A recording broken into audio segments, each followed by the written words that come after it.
Construction is a kind of messy science. Materials bend, sizes can be off, and what looked good on paper can end up installed incorrectly on the worksite. Robots aren't equipped to deal with these changing elements in real time, so they've never made an impact on the construction industry. Until now. U of M researchers have developed modeling techniques that will help on-site construction robots with autonomous decision-making. The robot can adjust to all the differences using real-time sensing data and compares that to the construction project's original model. The robot can update its plan of action all without additional programming. I actually worked in the construction industry for 10 years before coming back to school for engineering. It took its toll on my body. It's a very rough line of work.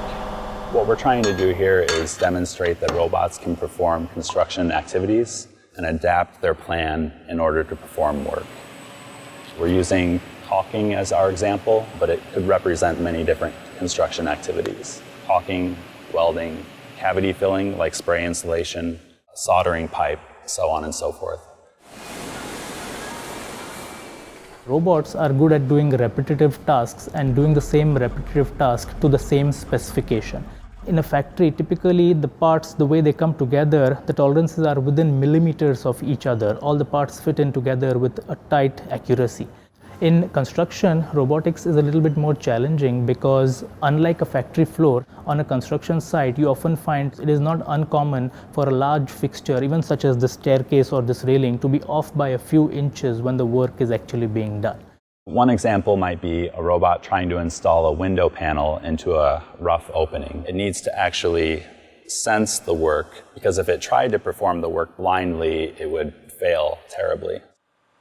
We have made some significant progress in this direction, particularly in the area of joint filling, where a robot is expected to discharge a fluid material into joints or gaps of various shapes and sizes. Maybe it goes from a half-inch wide down to nothing, and maybe the work pieces are staggered in height relative to one another. As long as that object ends up somewhere within the robot's sensor window, using the model fitting technique that I've developed, it will match models of the work pieces it's looking for to the actual data it has obtained.